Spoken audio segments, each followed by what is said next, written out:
Society में हम एक कदम और आगे बढ़ते हैं। देखिए, हम इंडियन सोशलॉजिस्ट का चैप्टर 11th क्लास की एनसीईआरटी की सोशलॉजी की सेकंड बुक अंडरस्टैंडिंग सोसाइटी से कवर कर रहे हैं। इसमें हमने अब तक सभी सोशलॉजिस्ट जो इंडिया के कॉन्टेक्स्ट में इंपॉर्टेंट कंट्रीब्यूशन दे चुके हैं उन्हें कवर कर दिया और उनके द्वारा दिए गए कंसेप्ट्स को भी हमने डिटेल में कवर किया।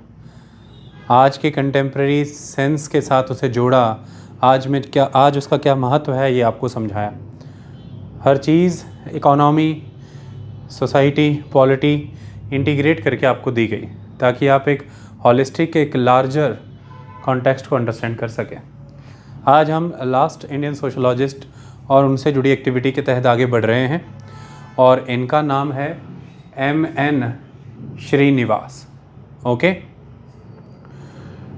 देखिए, जब हम M.N. श्रीनिवास की बात करते हैं तो एक बेस्ट सोशलॉजिस्ट हैं इंडिपेंडेंस के बाद के भारत के। अपने आप में इन्होंने बहुत महत्वपूर्ण योगदान दिए हैं और इनके द्वारा डिस्कशन के प्लेटफॉर्म पे विलेज को बहुत इम्पोर्टेंस दी गई। आज उन सब कंसेप्ट्स के तहत ही हमें आगे बढ़ना है। M.N. श्रीनिवास, ओके, 1916 से 1999 तक का इनका समय रहा। Best known Indian sociologist of the post independence era count होते हैं ये। 2 डॉक्टरल डिग्रीज इनके पास हैं, एक बॉम्बे यूनिवर्सिटी से और एक ऑक्सफोर्ड से। ये बड़ी चीज़ थी। अगर हम इनकी बात करें तो ये अयंगर ब्राह्मण फैमिली में जन्मे, मैसूर में, कर्नाटका के मैसूर में ब्राह्मण परिवार में जन्मे अयंगर थे ये। ओके, 1942 में इनकी MA में जो थीसिस थी, marriage and family among the Coorg people of Karnataka. So MA में जो थीसिस थी इनकी, marriage and family among the Coorgs, वो एक बुक के तौर पर पब्लिश हुई। इसका नाम हमें ध्यान रखना है, marriage and family among the Coorgs. Okay, इसके अलावा इनकी जो PhD की डिसर्टेशन थी वो भी पब्लिश हुई और उसका नाम था religion and society among the Coorgs of south India. Marriage and family, religion and society among the Coorgs of south India, इन विषयों पर इन्होंने बहुत डिटेल में एक्सपीरियंसेस गेन किए हैं। ऑक्सफोर्ड में इंडियन सोशलॉजी को लेकर के जो नया ब्रांच ओपन किया गया था वहाँ पर इन्हें लेक्चररशिप के लिए अपॉइंट किया गया। तो ऑक्सफोर्ड की इंडियन सोशलॉजी बेंच में ये लेक्चरर के तौर पर ज्वाइन हुए हैं ऑक्सफोर्ड में। 1951 में ये newly created department of sociology at Maharaja Sayaji Rao university at Baroda के हेड के तौर पर नियुक्त हुए। ये ऑक्सफोर्ड से वापस आ चुके थे, विदेश से वापस आ चुके थे और फिर भारत आकर के इन्होंने काम किया और महाराजा सयाजी राव यूनिवर्सिटी जो बड़ौदा में है उसके हेड के तौर पर ये काम करते रहे, डिपार्टमेंट ऑफ सोशलॉजी, जो कि नया नया स्थापित हुआ था। 1959 में इन्हें बुलाया गया दिल्ली, जहाँ पर इन्होंने दिल्ली स्कूल ऑफ इकोनॉमिक्स में जा कर के सोशलॉजी का डिपार्टमेंट सेटअप किया और फिर ये वहीं रहे। उसके बाद 1979 के बाद इन्होंने वापस कर्नाटका आकर के कुछ और लोगों के साथ मिलकर के इकोनॉमिक एंड सोशल चेंज की दिशा में काम करने शुरू कर दिए, उन लोगों की जिनको ज़रूरतें थी जीवन में विकास करने की, जो डिप्राइव्ड सेक्शंस थे। इनके काम के तौर पर देखा जाए तो इन्होंने caste modernization and other processes of social change पर काफ़ी काम किया। विलेज सोसाइटी के ऊपर इन्होंने काफ़ी काम किया। मेन इनकी पर्सनैलिटी क्या थी, अब वो मैं आपको समझाता हूँ। देखिए, इनके जीवन में जो सही परिवर्तन आया वो तब आया जब ये ऑक्सफोर्ड में थे। भारत में ये GS घुरे के स्टूडेंट रहे हैं। मैंने आपको बताया अभी था GS घुरे के बारे में। क्योंकि बॉम्बे यूनिवर्सिटी से इन्होंने डॉक्टरेट की है तो नेचुरल सी बात है कि ये घुरे के छात्र के रूप में ही विकसित हुए होंगे, क्योंकि बॉम्बे डिपार्टमेंट में डोमिनेंस घुरे का ही था। तो GS घुरे के स्टूडेंट के रूप में ये विकसित हुए, उन्हीं के अधीन इन्होंने अपनी डॉक्टरेट भी कंप्लीट की। लेकिन जब ये विदेश में थे और ऑक्सफोर्ड में थे तो उस समय में जो वेस्टर्न सोशल एंथ्रोपोलॉजी थी वही वर्ल्ड लेवल में एक डोमिनेंट फोर्स का काम कर रही थी। और उस वेस्टर्न सोशल एंथ्रोपोलॉजी में ये एक बहुत ही सेंट्रल रोल उस समय में प्ले कर रहे थे जब ये ऑक्सफोर्ड में थे। तो ये इस बात से गौरवान्वित भी थे और इन पर बहुत प्रभाव भी था वेस्टर्न सोशल एंथ्रोपोलॉजी का। फिर चाहे वो ऑक्सफोर्ड हो, फिर चाहे वो अमेरिकन सोशलॉजिस्ट स्कूल्स हों, जिसमें कि ख़ास तौर पर यूनिवर्सिटी ऑफ शिकागो, इन पर एम.एन. श्रीनिवास पर बहुत प्रभाव था और एम.एन. श्रीनिवास के इनसे संबंध भी बहुत अच्छे थे। वो थॉट इनके भारत में भी रहे, यानी कि वेस्टर्न सोशल एंथ्रोपोलॉजी का प्रभाव इनके ऊपर भारत में इनकी कारगुजारियों पर भी नज़र आता है। भारत में जो सोशोलॉजी है उसको विश्व स्तर पर ले जाने का एक बहुत बड़ा क्रेडिट एम.एन. श्रीनिवास को जाता है। उसका कारण ये है इनके अच्छे अंतर्राष्ट्रीय संबंध, चाहे फिर वो ऑक्सफोर्ड था, चाहे फिर वो यूनिवर्सिटी ऑफ शिकागो थी। उन अच्छे अंतर्राष्ट्रीय संबंधों की वजह से ही इन्होंने भारतीय सोशोलॉजी को विश्व पटल पर अच्छे रूप में स्थापित करने का काम किया। इन्होंने बहुत सी चीज़ों की वजह से रेपुटेशन गेन की, लेकिन जो मेन रेपुटेशन इन्होंने गेन की वो इनके इस काम की वजह से थी जो इन्होंने डिसर्टेशन के रूप में सबमिट की और फिर वो पब्लिश हुई, that is religion and society among the कुक्स of south India. इसकी वजह से इनको विश्व भर में अच्छी खासी रेपुटेशन प्राप्त हुई। ये एक बहुत ही अच्छा किया गया काम था। भारत में जो मेन इंटरेस्ट एरिया और वर्क एरिया रहा है एम.एन. श्रीनिवास का, वो विलेज रहा है। और यहाँ पर लिखा भी क्या है, M N. Srinivas on the village. हम इस टॉपिक पर बात करने वाले हैं। देखिए, एम.एन. श्रीनिवास का हमेशा से ही इंडियन विलेज और इंडियन विलेज सोसाइटी ये दोनों ही बहुत इंटरेस्टेड फील्ड्स थी। ये इसमें काफ़ी इंटरेस्ट रखते थे। इन्होंने 2 डायमेंशंस पर वर्क किया विलेजेस के कॉन्टेक्स्ट में। पहला, इन्होंने विलेजेस के बहुत ही डिटेल्ड एथनोग्राफिक अकाउंट्स डेवलप करने शुरू किए, यानी कि विलेजेस में विज़िट करना शुरू किया। और उसमें इनको सबसे बेहतरीन फर्स्ट हैंड प्रैक्टिकल एक्सपीरियंस तब मिला जब इन्होंने 1 बरस कंप्लीट बिताया मैसूर के पास ही गांव में। उसके तहत इन्होंने लोगों के बीच रह करके ये सीखा कि ग्रामीण समाज खुद को कैसे नियोजित करता है, तो सोसाइटी कैसे खुद को ऑर्गेनाइज कर रही है, ह्यूमन का बिहेवियर पैटर्न क्या है और वो बिहेवियर पैटर्न किन चीज़ों से प्रभावित है। इन सब चीज़ों से रिलेटेड जब भी हम कोई जानकारियाँ एकत्रित करते हैं तो ये सारा का सारा अकाउंट एथनोग्राफिक अकाउंट हो जाता है। तो इनकी विलेज के कॉन्टेक्स्ट में एक तो देन ये थी कि इन्होंने विलेजेस में ethnographic data collection, ethnographic account maintenance concept को प्रमोट किया। और दूसरी तरफ ये उन विलेजेस की जो हिस्टोरिकल और सोशोलॉजिकल पर्सपेक्टिव है उस पर काम करते थे। यानी कि ये ऐसा मानते थे कि भारत में यदि आप सोशोलॉजी की ब्रांच के नज़रिए से सोसाइटी को समझना चाहते हैं तो उसके लिए आपको इंडियन विलेज को समझना चाहिए। आपको समझ आ रहा होगा, जैसे डी.पी. मुखर्जी ये चाहते थे कि अगर आप इंडिया में सोशोलॉजी को समझना चाहते हैं तो पहले आपको इंडियन होना होगा और आपको इंडियन ट्रेडिशंस को समझना होगा। ठीक उसी तरह से एम.एन. श्रीनिवास का ये मानना था कि इंडियन विलेजेस एक बहुत ही डिस्टिंक्ट और यूनिक यूनिट हैं भारत में। सोसाइटी के सेंटर में एक रोल प्ले कर रहे हैं। ये एक यूनिफाइड एलिमेंट है कि यूनिटी प्रोवाइड करने वाला एलिमेंट है लोगों को, जो लोग उस पर्टिकुलर जोग्राफिकल एरिया में रहते हैं। तो गांव सिर्फ़ और सिर्फ एक कलेक्शन ऑफ पीपल ही नहीं है जो एक पर्टिकुलर स्पेस ऑक्यूपाई करके रह रहे हैं। गांव का महत्व बहुत अलग है। सोसाइटी में एक सेंट्रल रोल विलेज प्ले करता है। और ऐसे में अगर हम भारत में समाज को समझना चाहते हैं, हमें भारत के गांव को समझना होगा। हमें विलेज को एक यूनिट ऑफ स्टडी के तौर पर उठाना होगा। और जब हम उसे बेहतर तरीके से समझ लेंगे तो उसमें हुई सभी ऐतिहासिक रूप में तब्दीलियां भी हम समझ पाएंगे।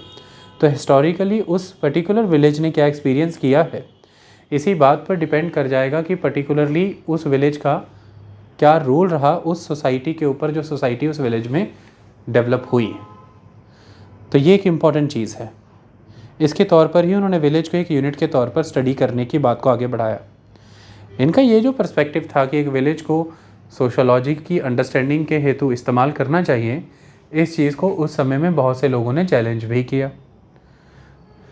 एम एन श्रीनिवास के अंदर जी.एस. घुरे की तरह ही बहुत से स्टूडेंट्स प्रिपेयर हुए, बहुत से लोगों ने अपनी रिसर्च कंप्लीट की, जो आगे आने वाले समय में भारत में सोसाइटी को अंडरस्टैंड करने के लिए सोशोलॉजी की ब्रांच को आगे बढ़ाने वाली शख्सियतों के रूप में जाने गए।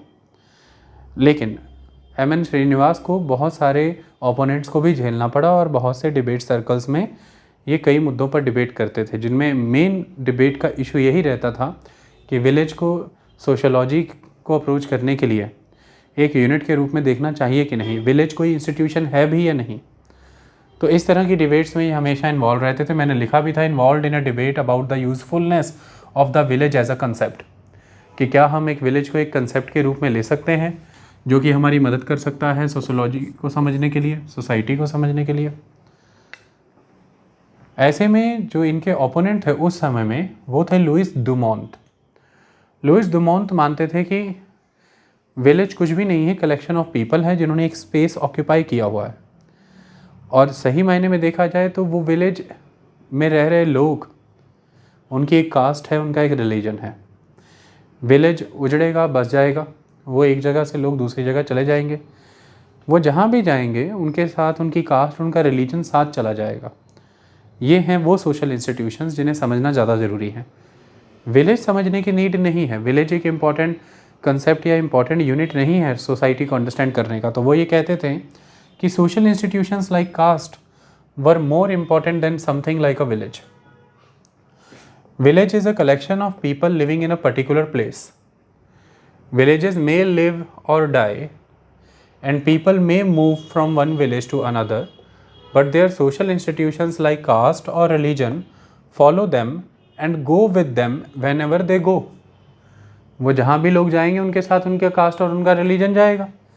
तो सोसाइटी को बेटर अंडरस्टैंड करने के लिए आप उनके कास्ट को अंडरस्टैंड करिए, आप उनके रिलीजन को अंडरस्टैंड करिए। विलेज को एक कंसेप्ट के रूप में मान्यता वो नहीं देते थे। लेकिन एम एन श्रीनिवास मानते थे कि ये सही नहीं है। इंडियन विलेजेस हिस्टोरिकली ही अगर देखा जाए तो एक यूनिफाइड आइडेंटिटी देने के लिए ज़िम्मेदार हैं लोगों को। एक पर्टिकुलर गांव में रहने वाला व्यक्ति और शहर में रहने वाला व्यक्ति सेम ही रिलीजन और सेम ही कास्ट से होगा, लेकिन दोनों की आइडेंटिटी में एक फ़र्क होगा।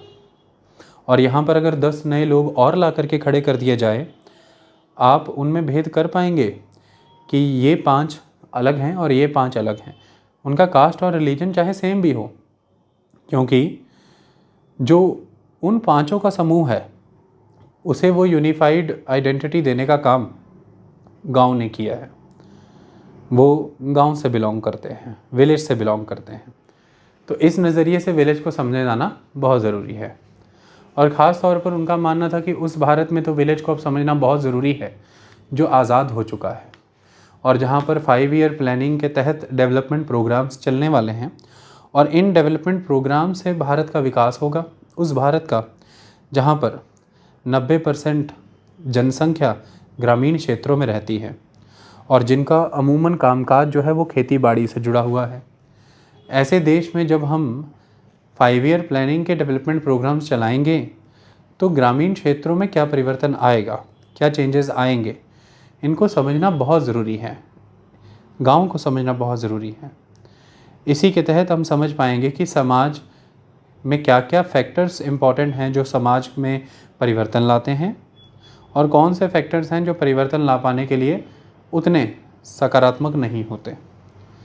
जहाँ पर लुइस डुमोंट का ये मानना था कि इंडियन विलेजेस हिस्टोरिकली ही अनचेंजिंग एटीट्यूड रखते रहे हैं, ये बदलते ही नहीं हैं, ये सेल्फ सफिशिएंट रहे हैं हमेशा से, और ये एक तरह के लिटिल रिपब्लिक्स हैं, अपनी ही पंचायतों के माध्यम से अपने मुद्दों का निपटारा करते हैं। वहीं श्रीनिवास मानते थे कि ऐसा नहीं है, ये माइंडसेट गलत है। Indian villages self sufficient tendency से नहीं चलते। ऐसा नहीं है कि वो हमेशा से सेल्फ सफिशिएंट रहे और अपने रीजन में अपने सराउंडिंग विलेजेस से आइसोलेटेड रहे। कटे रहे, ऐसा नहीं है। वो ये कहते थे कि विलेजेस में हमेशा से एक स्ट्रॉन्ग इंटरेक्शन रही है। विलेजेस हमेशा सोशल, पॉलिटिकल, इकोनॉमिक फील्ड में रीजनल स्केल पर इंटरेक्शंस करते रहे हैं।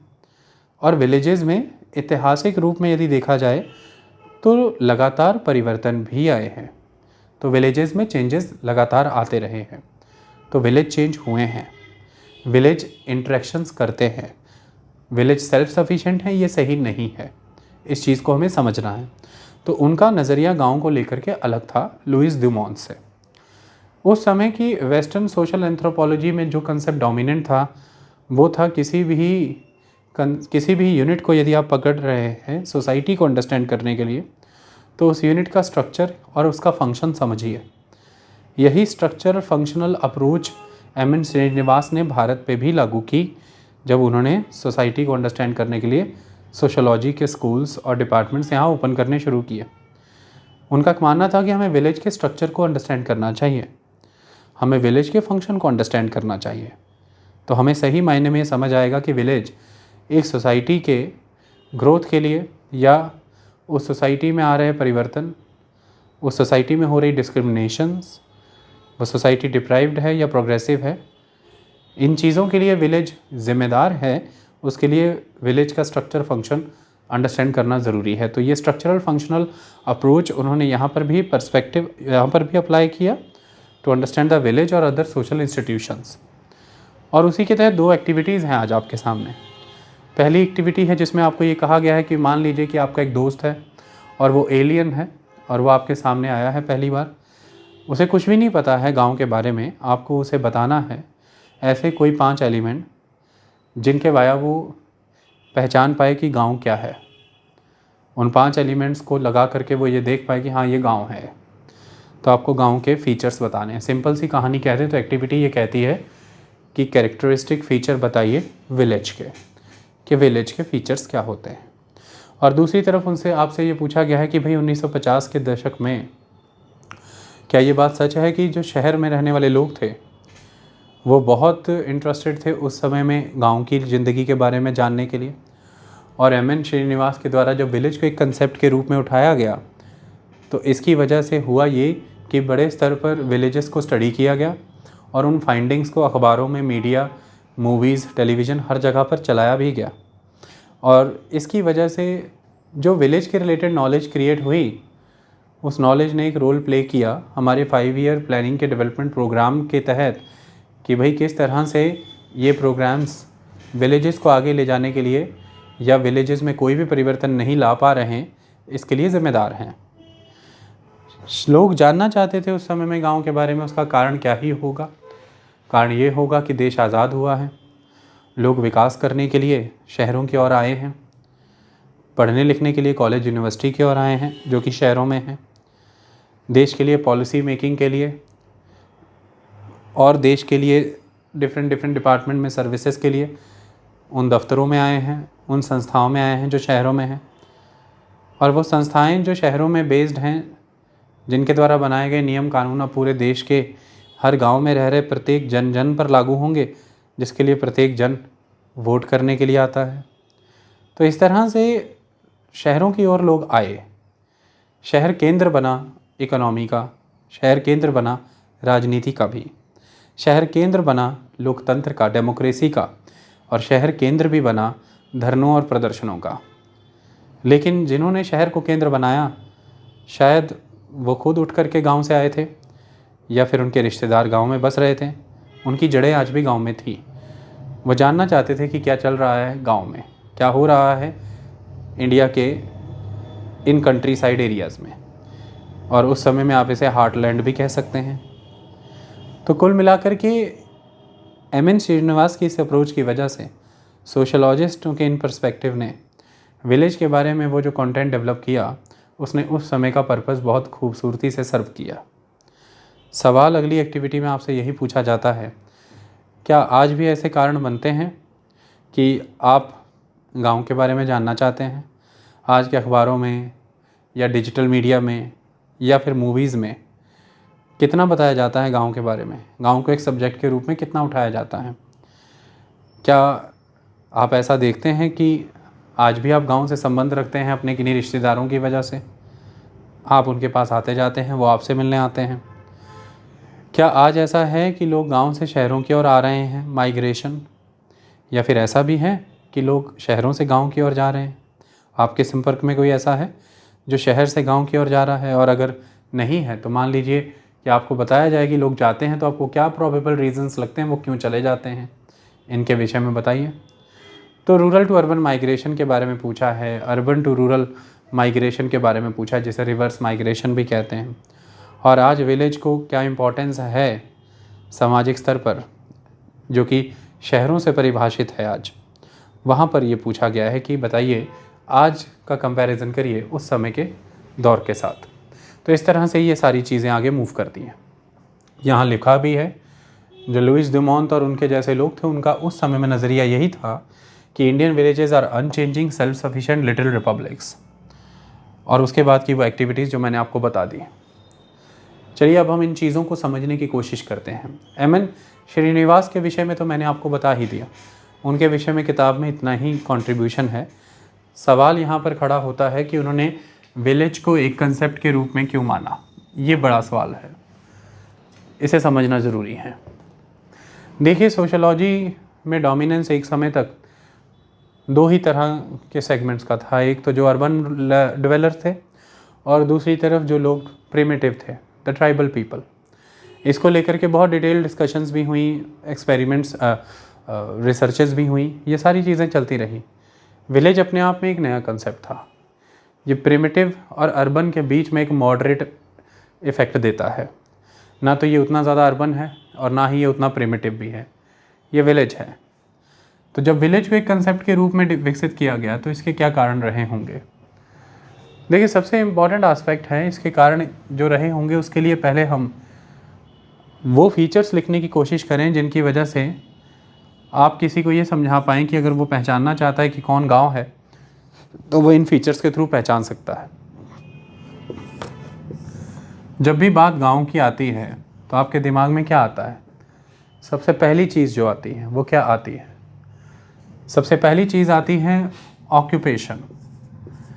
गांव की जब भी बात आएगी इंडिया के कॉन्टेक्स्ट में तो बात ऑक्यूपेशन की आएगी। और ऑक्यूपेशन में सबसे महत्वपूर्ण है agriculture and allied activities. Agriculture and allied activities जिसमें कि बहुत सी चीज़ें आ जाती हैं, जैसे कि चलिए वैसे तो देश के स्तर पर देखें तो माइनिंग वगैरह भी आती है, लेकिन उसके साथ साथ जोड़ ले तो लाइव स्टॉक रियरिंग आ जाता है, जिसमें कि बहुत सारी आगे प्रक्रियाएं आ जाती हैं, मछली पालना, ये सारी चीज़ें हो जाती हैं। तो एग्रीकल्चर एंड अलाइड एक्टिविटी, खेतीबाड़ी और पशुपालन, ये सब एक साथ जुड़ा है। ये एक फीचर के तौर पर आप देखते हैं गांव में। समझ आई बात? अब जो भी लोग ये कर रहे होंगे उनकी कास्ट कुछ भी होगी, रिलीजन कुछ भी होगा। और सपोज़ कीजिए कि उसी कास्ट, उसी रिलीजन से बिलोंग करने वाला दो फैमिली मेम्बर गांव में है और उनका occupation agriculture and allied activities है, और दो फैमिली मेम्बर्स सिटी में हैं, लेकिन उनमें से कोई एक वो गवर्नमेंट जॉब में है और जो दूसरा है सपोज़ कीजिए कि वो जर्नलिस्ट है। एक ही फैमिली के हैं, कास्ट और रिलीजन भी सेम है, लेकिन रूरल और अर्बन का गैप है। तो रूरल एरिया में आप एग्रीकल्चर एंड अलाइड एक्टिविटीज़ कर रहे हैं और अर्बन एरियाज़ में आप गवर्नमेंट जॉब और जर्नलिज्म में हैं। अब देखिए, अगर हम सिर्फ कास्ट को और रिलीजन को इंस्टीट्यूशन माने, सोसाइटी का सोशल इंस्टीट्यूशन, और विलेज और अर्बन एरिया को एक सोसाइटी को अंडरस्टैंड करने के लिए कंसेप्ट ना माने, तो फिर बहुत से इनजस्टिसेस हो जाएंगे सब्जेक्ट ब्रांच के साथ, बहुत से फ्लॉज रह जाएंगे, कमियां रह जाएंगी। उसका कारण क्या है? देखिए, हमने खुद ये पढ़ा था कि अगर भारत में बात करें तो डीपी मुखर्जी ने ये पढ़ाया था लिविंग ट्रेडिशन का कंसेप्ट। और जब हम लिविंग ट्रेडिशन की बात करते हैं तो हमने ये सीखा था कि इसका अर्थ ये है कि जो ट्रेडिशन आज एग्जिस्ट कर रहा है उसका संबंध अतीत के साथ भी है, पास्ट के साथ भी है, यानी कि उसमें ओल्ड एलिमेंट्स भी हैं, लेकिन समय के साथ साथ उसमें बदलाव भी आए हैं, चेंजेस भी इंक्लूड किए हैं, जो जो चेंजेस इंक्लूड करने ज़रूरी थे। और इसी के तहत डीपी मुखर्जी बताते हैं कि भारत में क्योंकि मेजॉरली ट्रेडिशंस कास्ट बेस्ड हैं, तो कास्ट ट्रेडिशंस हैं, और इन्हीं कास्ट ट्रेडिशंस की वजह से होता ये है कि कुछ लोग डोमिनेंट रोल प्ले करते हैं सोसाइटी के अंदर, और कुछ लोग सप्रेस होते हैं। जो सप्रेस्ड हैं, जो ऑप्रेस्ड हैं, वो एक साथ होते हैं, आवाज़ खड़ी करते हैं और उस परंपरा को, उस ट्रेडिशन को और उसमें कुछ बदलाव लाने को आगे बढ़ते हैं। और ऐसे में जो डोमिनेंट फोर्सेस हैं वो फिर मजबूर होती हैं और वो बदलाव ले आती हैं और ट्रेडिशन कंटिन्यू हो जाता है इन नए बदलावों के साथ, लेकिन मूल चीज़ें, मूल एलिमेंट, बेसिक एलिमेंट्स बने रहते हैं। इस तरह से उन्होंने ये चीज़ें समझाई। तो उन्होंने ये बताया कि इसमें बहुत बड़ा सूत्रधार बना अर्बन एरियाज़ में बसने वाले न्यूली एजुकेटेड मिडिल क्लासेस। तो newly educated middle classes urban areas में थे। ये अर्बन एरिया वर्ड बहुत इम्पॉर्टेंट था उस समय में, क्योंकि इसकी वजह से हो सकता है कि जो उनके बहुत ही ऑर्थोडॉक्स माइंडसेट रहते हों, बहुत ही कंजर्वेटिव टेंडेंसी रहती हो, बहुत ही rigid system of caste stratification follow किया जाता हो विलेज एरियाज़ में, वो अर्बन एरियाज़ में आने की वजह से बदला। वहाँ पर पब्लिक ट्रांसपोर्ट एक साथ यूज़ करने की वजह से, वहाँ पर वर्क फील्ड्स में एज अ फैक्ट्री वर्कर या एज अ सर्विसमैन आपका ये नज़रिया बदला। तो शहरों में आने से ही आपकी धर्म को लेकर के, जाति को लेकर के वो सोच बदली, क्योंकि शहर में आने की वजह से आपका ऑक्यूपेशन बदला, तो एक सोच पे भी बदलाव आया। और उस बदली हुई सोच की वजह से ही हुआ ये कि आप उस पर्टिकुलर ट्रेडिशन के अंदर उस वर्ण से या उस कास्ट से ही आते हैं जो कि एक डोमिनेंट फोर्स है और वो ट्रेडिशन को बदलने देना नहीं चाहती, लेकिन उस वर्ण से, उस कास्ट से होते हुए भी आप तैयार हैं कि कुछ परिवर्तन अनिवार्य हैं, मानव को मानव का स्थान मिलना चाहिए, लोकतंत्र के सिद्धांतों को अपनाना चाहिए हमें, और civil rights, fundamental rights, human rights की कदर होनी चाहिए। इसके कारण हमें बहुत से अधिकार उन वर्णों को देने चाहिए जो पहले नहीं दिए गए। ऐसा हमें एक संविधान बनाना चाहिए, ऐसा हमें कानून बनाना चाहिए।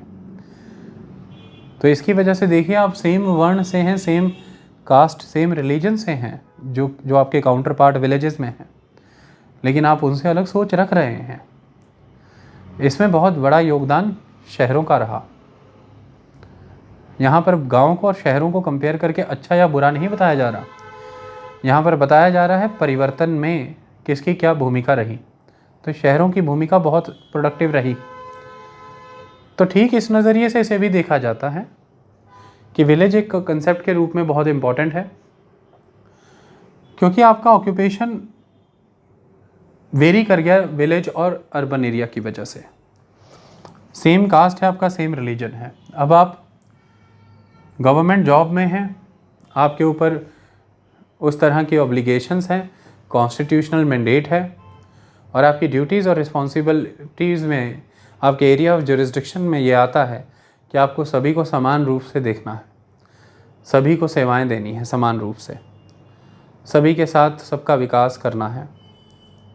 ऐसे में आपके पर्सनल कैरेक्टर में भी बदलाव आ रहे हैं, आपकी सोच में भी बदलाव आ रहे हैं, और यही बदलाव आपके घर तक भी बढ़ेंगे, आपके घर के बाकी सदस्यों में भी आएंगे, और आपके आने वाले जो संतान हैं, जो वंश हैं, उनमें भी हो सकता है ये परिवर्तन आ जाए। वैसे ही स्कूल्स, वैसे ही कॉलेजेस, वहाँ का वही कॉस्मोपॉलिटन कल्चर, और उसकी वजह से हो सकता है उनका एटीट्यूड भी कॉस्मोपॉलिटन हो जाए, जबकि उनका कास्ट और रिलीजन वही होगा जो उनके चाचा या ताया जी के गांव में रहने वाले बच्चों का होगा। लेकिन हो सकता है ड्यू टू कॉस्मोपॉलिटन एक्सपोजर उनके व्यवहार में बहुत अंतर आ जाए, वो उतने ज़्यादा कास्ट सेंसिटिव, उतने ज़्यादा रिलीजन सेंसिटिव ना हो, और वो हो सकता है कि एक अर्बन मर्यादा में जीना सीख गए हों और जिसके तहत उनको सबके साथ प्लेटफॉर्म शेयर करना है, सबके विचारों को सुनना है, ऐसा हो सकता है। दूसरी तरफ आप देखिए जर्नलिज़्म है, जर्नलिस्ट हैं और पहला ही कंसेप्ट है कि उन्हें अनबाइज्ड रहना है। अपनी कम्युनिटी, अपने धर्म, अपनी जाति को धारण करते हुए, एग्जीक्यूट करते हुए उन्हें सभी वर्णों की, सभी वर्गों की, सभी जातियों की, सभी धर्मों की इम्पार्शियल कंडक्ट के साथ ही अनबाइज्ड मैनर में बात करनी है। सभी का पक्ष सामने लेकर के आना है। उनकी ओरिएंटेशन नज़र नहीं आनी चाहिए किसी एक धर्म विशेष, किसी एक पार्टी विशेष, किसी एक वर्ण विशेष या जाति विशेष के प्रति। वो हमेशा न्यूट्रल कैरेक्टर में नज़र आने चाहिए। तो ऐसा ही उनका फिर व्यवहार भी होगा, व्यक्तित्व भी हो जाएगा और हो सकता है उनका परिवार और उनसे मिलने जुलने वाले लोगों पर भी यही प्रभाव पड़े। देखिए, ये उनका गांव है, ये उनका शहर है, तो इसकी वजह से सेम कास्ट सेम रिलीजन होते हुए ऑक्यूपेशन जब बदल गया ड्यू टू सिटी, तो हो सकता है सोच में परिवर्तन आ जाए। लेकिन जब उन्हीं के काउंटर पार्ट गाँव में हैं, एग्रीकल्चर एंड अलाइड एक्टिविटीज़ में हैं और गांव का स्ट्रक्चर ही ऐसा बनाया गया है जहां पर जो ज़मींदार है, जो लैंडलॉर्ड है, उसकी अपनी एक पोजीशन है।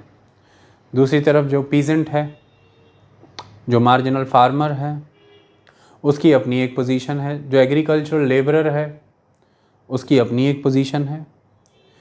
एक पर्टिकुलर समाज से ही लोग लेबरर वर्क करेंगे।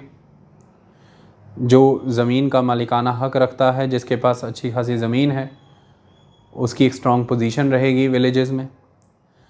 तो एग्रीकल्चर का ऑक्यूपेशन फॉलो हो रहा है, लेकिन उस ऑक्यूपेशन को भी अगर हम देखें तो जो सोसाइटी में स्ट्रेटिफिकेशन हो रखी है, यानी कि जो जिस पोजीशन पर लोकेटेड है, जाति के आधार पर या किन्हीं भी और आधार पर, ख़ास तौर पर जाति के आधार पर, उस एग्रीकल्चरल फील्ड में, उस कामकाज में, उस पेशे में भी वो वहीं लोकेटेड रहेगा।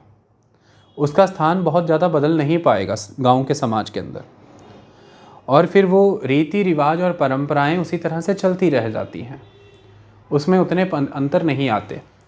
फिर वही सोच हो सकता है स्कूल में भी फॉलो हो, बच्चों में परिवार, कुल और जाति के आधार पर भेद हो जाए, और वही सोच हो सकता है आगे उद्योग धंधे में या व्यापार में भी नज़र आए, शादी विवाहों में नज़र आती हैं। अलग अलग खाने के टेबल लगते हैं, अलग अलग खाना परोसा जाता है, बारी बारी से खिलाया जाता है, पहले कौन खाएगा और बाद में कौन खाएगा। इसकी वजह से वो जो सेंसिटिविटी है टूवर्ड्स द कास्ट और रिलीजन, उसके लंबे समय तक कंटिन्यू होने के चांसेस बढ़ जाते हैं। उसे चैलेंज करने जैसी परिस्थितियाँ उतनी उत्पन्न होती नहीं। ये कारण है कि विलेज और अर्बन लाइफ में सेम ही फैमिली के, सेम कास्ट और रिलीजन शेयर करने वाले टोटल 4 मेंबर्स में से 2 जो कि शहरों में थे और 2 जो कि रूरल एरियाज़ में थे, उन दोनों का जो फर्दर ट्रेडिशन का पैटर्न रहेगा वो डिफरेंट हो जाएगा। वो फर्दर दोनों ही ग्रुप्स, उधर 2 लोगों का और इधर 2 लोगों का डिफरेंट बिहेवियर, व्यक्तित्व, डिफरेंट आइडियोलॉजी को हैंडल करेंगे और कैरी फॉरवर्ड करेंगे। इस तरह से माहौल बदलता है। तो यहाँ पर अगर देखें हम, कास्ट और रिलीजन अगर एक सोशल इंस्टीट्यूशन है तो वो तो सेम ही रखा गया था चारों के केस में, लेकिन 2 का एक ग्रुप हो गया और 2 का एक ग्रुप हो गया, क्योंकि महत्वपूर्ण स्थान यहाँ पर निभाया कि वो रह कहाँ पर रहे हैं, वो शहर में रह रहे हैं या गांव में रह रहे हैं। मैं बार बार यही एम्फेसाइज़ कर रहा हूँ कि यहाँ पर ऐसा बिल्कुल भी नहीं है कि गांव बहुत सुपीरियर, शहर बहुत सुपीरियर और गांव नहीं। दोनों का अपना अपना एक ताना बाना है, दोनों का अपना महत्व है। शहरों में भी देखें तो बहुत भव्य स्तर का अतिक्रमण है, शोषण है, लोग स्लम्स में जीने के लिए मजबूर हैं, तो वहाँ पर फिर डिस्क्रिमिनेशन दूसरे तरह से आ जाता है, और ग्रामीण स्तर पर डिस्क्रिमिनेशन दूसरे इस तरह का। लेकिन यहाँ पर विचार इस बात पे हो रहा है कि क्या विलेज को एक कंसेप्ट के रूप में लेना चाहिए सोसाइटी को अंडरस्टैंड करने के लिए, ये है बड़ा सवाल। तो उसके रूप में हम आपको समझाना चाह रहे हैं एम.एन. श्रीनिवास के पॉइंट ऑफ व्यू से। तो पहला कंपैरिजन हमने ऑक्यूपेशन के बेस पे ही किया। तो विलेज, जब भी आप किसी को, अपने मित्र को या किसी को भी बताएंगे कि गांव की बात हो रही है, तो आप यही बताएंगे कि भाई अमूमन लोग वहाँ पर आपको किसान मिलेंगे या खेतीबाड़ी मज़दूर मिलेंगे। खेतीबाड़ी ही वहाँ पर प्रमुख होगी, लोग खेतीबाड़ी करते होंगे। और अगर आप भारत की शहरों की परिभाषा भी देखें तो यही है परिभाषा में एक मुख्य बिंदु कि शहर वो है जहाँ पर 75% जनसंख्या वो हो जो गैर खेतीबाड़ी कामकाजों में लगी हो, यानी कि नॉन एग्रीकल्चरल वर्क में लगी हो, उसे हम शहर मानते हैं। और इसका अर्थ ये है कि जो लोग खेतीबाड़ी में अधिकतर लगे हुए हैं वो लोग अधिकतम ग्रामीण क्षेत्रों में रहते हैं। ठीक है।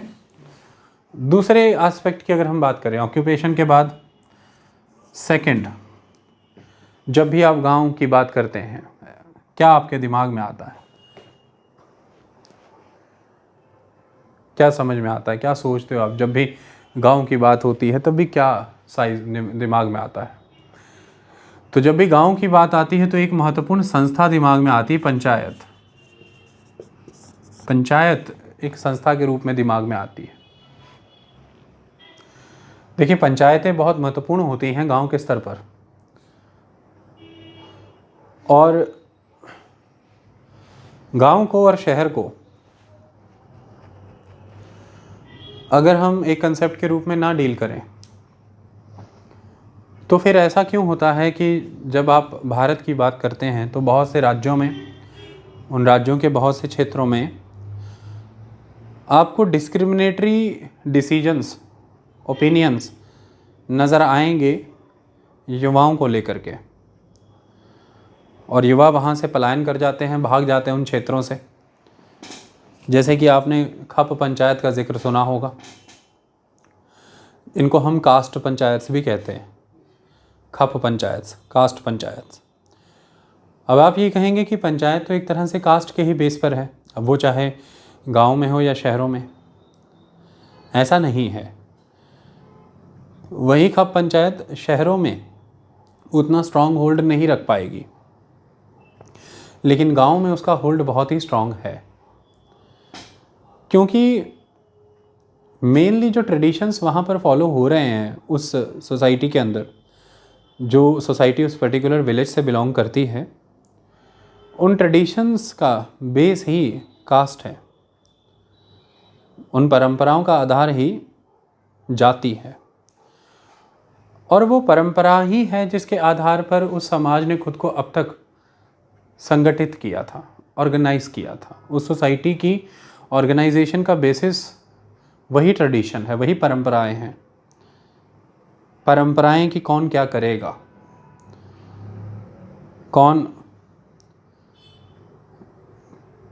पांव दबाएगा, कौन खेतों में मजदूरी करेगा, कौन मैला ढोएगा, कौन घोड़ी चढ़ सकता है, कौन मंदिरों में प्रवेश कर सकता है, कौन नहीं कर सकता है।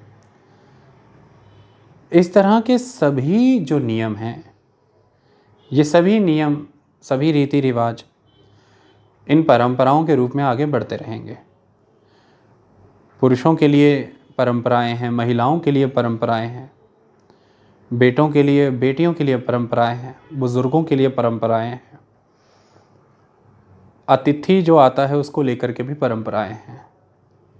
तो परंपराएं अधिकतर जाति के आधार पर हैं, लेकिन समाज का संगठन ही पूरा इन परंपराओं के आधार पर हुआ है।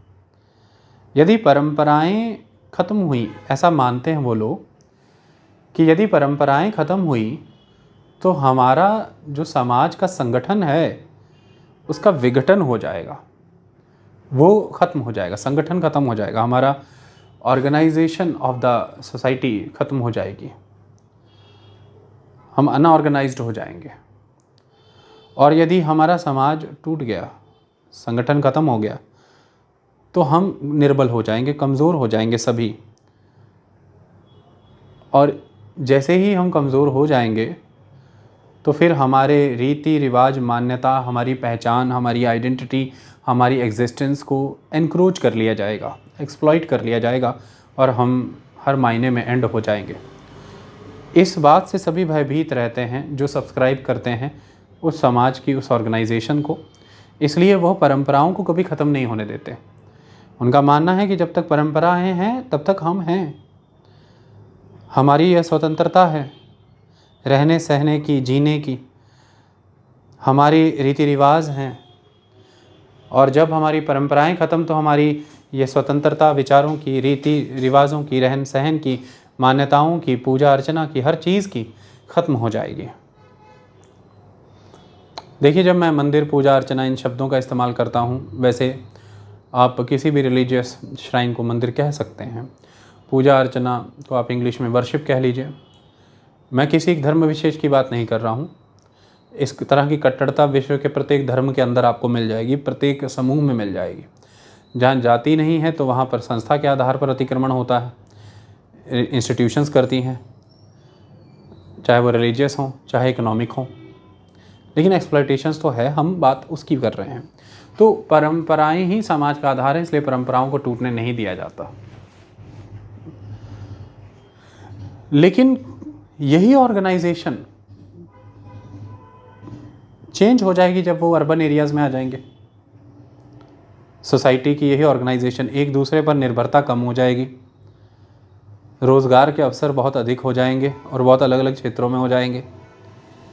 आप उस रूप में निर्भर नहीं रह जाएंगे किसी एक सामर्थ्यवान या बाहुबली के ऊपर कि वो ही सहारा दे आपको तो आपका परिवार चल सकता है। इस रूप में आप अपनी निजी स्वतंत्रता को ज़्यादा महत्व देंगे आपके समाज की स्वतंत्रता से अधिक।